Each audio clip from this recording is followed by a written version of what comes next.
Je m'appelle Domiti, je suis étudiante en 3e année de chirurgie dentaire à l'université de Reims. J'ai pas toujours voulu être dentiste. Quand j'étais au collège ou même petite, je voulais être orfèvre ou travailler dans la restauration d'œuvres d'art, donc rien à voir. Et ma sœur a fait des études de médecine avant moi. Donc j'ai découvert l'univers de la santé, du soin et le médical, et ça m'a beaucoup plu. La relation qu'on pouvait avoir avec nos patients, s'occuper de personnes et un peu, être toujours, donner un peu de son temps pour les autres. Et finalement, dentaire, ça a été un parfait compromis entre, le manuel et la relation sociale. Alors, dentaire, c'est 6 ans.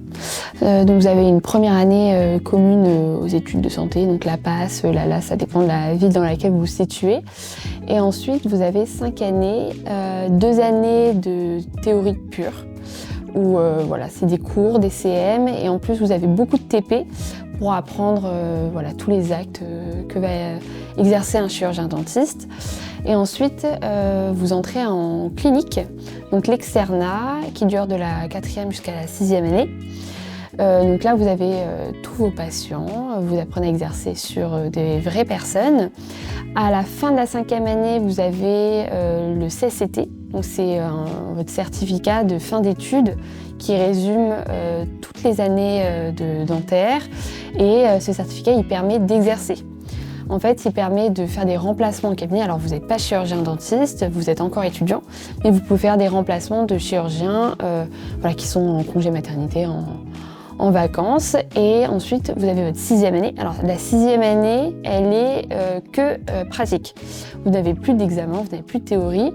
Et c'est l'année où vous êtes à mi-temps à la clinique, à mi-temps en remplacement, et vous préparez et vous passez votre thèse pour passer chirurgien dentiste. Donc ça, c'est le parcours classique du cycle court pour être chirurgien dentiste omnipraticien. Donc c'est vraiment le chirurgien dentiste qu'on connaît, qu'on va avoir tous les ans. Mais vous avez un autre parcours qui s'appelle le cycle long avec l'internat, qu'on peut passer 2 fois. Donc c'est complètement optionnel, c'est en fin de 5e et en fin de 6e année, et qui permet d'être orthodontiste, chirurgien oral ou faire de la médecine bucco-dentaire. Donc c'est en gros médecin généraliste mais pour dentaire. La journée type d'un étudiant en chirurgie dentaire, ça va être par exemple des TP, surtout le matin. On a tous nos TP souvent le matin. Donc par exemple en 3e année, ça va être classique, un TP d'endodontie, donc qui dure 3 heures. C'est un TP qui est assez long, mais on en a besoin car l'endodontie, donc c'est le traitement des racines, l'intérieur de la dent. On fait des radios, etc. Donc c'est assez long. Et l'après-midi, ça va plutôt être des CM, des TD, et généralement on a souvent du temps libre parce que les CM, c'est pas du tout comme au lycée où on fait du 8h, 17h tous les jours. Ça va être assez espacé en fonction de l'emploi du temps de nos profs qui sont également chirurgiens dentistes à la clinique. Donc ça va être, il y a beaucoup de trous, donc souvent on révise à la BU, ensuite on va en TD, en CM, et voilà, c'est la journée type. Ce que j'adore dans ma filière, c'est la minutie et la perfection. En fait, pour être dentiste, il faut aimer vraiment le travail bien fait, le travail un peu long et rigoureux, mais c'est une satisfaction. Vraiment, quand on finit un TP, par exemple, on fait un bridge en prothèse fixée, c'est une vraie satisfaction de voir qu'il s'adapte parfaitement à la dent, parfaitement à toute la mâchoire, qu'il est esthétique. C'est une très grande satisfaction. En fait, on voit beaucoup nos résultats en dentaire. C'est à la différence de médecine où c'est très théorique et on pratique beaucoup plus tard. Comme on pratique dès le début et que nos TP et nos cours sont reliés, en fait, on voit vraiment l'intérêt de nos cours et on voit surtout le résultat de notre travail.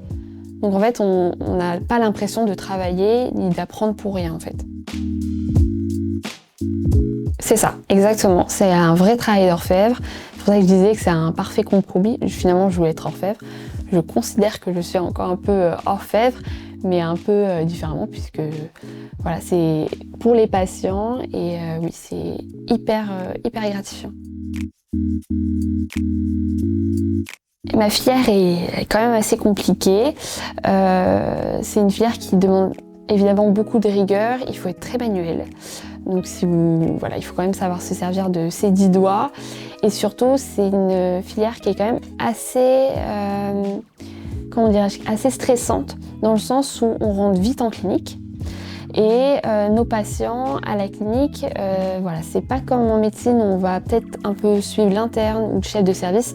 Là, en fait, on est tout seul dans le box avec le patient. Et c'est nous qui faisons l'acte. Et une fois que l'acte est terminé, le prof vient vérifier. Donc si on a fait, on a fait une bourde, clairement, c'est trop tard. Donc en fait, on a énormément de responsabilités. Voilà, très tôt, on nous le fait comprendre dès la 2e année que voilà, on a de très grandes responsabilités. Les TP sont très durs.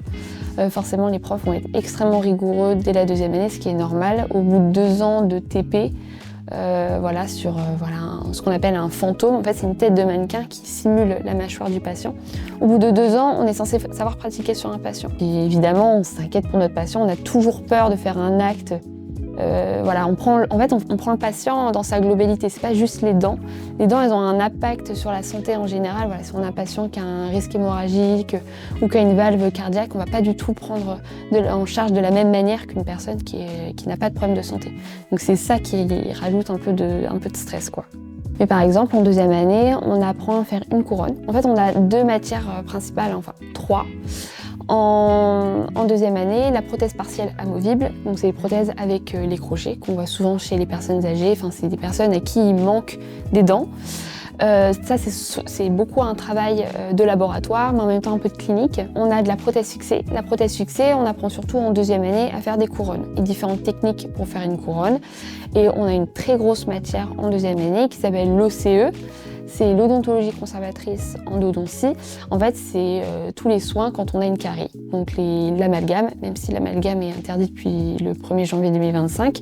Mais voilà, c'est faire un amalgame, faire un composite sur toutes les dents, notamment reconstruire, entre guillemets, l'anatomie de la dent en fonction si la carie est petite ou si la carie prend plus d'ampleur. Alors, dans le langage courant, on appelle ça un plombage. C'est voilà, un alliage assez sombre qu'on voit sur les dents, c'est ça, un amalgame. Alors, ça a été interdit au 1er janvier 2025 car ça contient des matériaux toxiques. Donc, du coup, on ne l'utilise plus, en tout cas en Europe. Voilà. On fait que du composite. Mais le composite, c'est pas mieux non plus, c'est du bisphénol A. Donc, c'est pas top. Il y a un stage de pré-clinique en fin de 3e année. Le stage, il dure à peu près 2-3 semaines. Donc en fait, ça va surtout être un stage d'observation.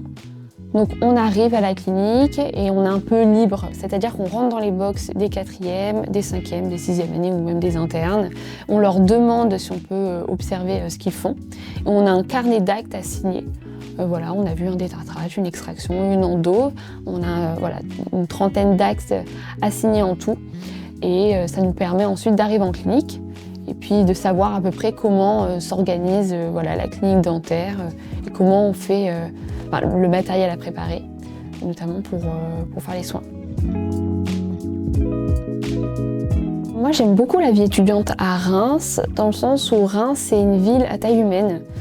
C'est une ville qui est hyper vivante et en même temps qui est pas trop grande, qui est pas trop petite. Voilà, c'est pas Paris, mais en même temps c'est pas une petite bourgade. Donc on s'amuse bien. Il y a beaucoup d'événements à Reims, notamment en septembre. Il y a toutes les intégrations qui se font à la place d'Erlon. Tous les bars sont ouverts, c'est extrêmement vivant. Il y a souvent des spectacles.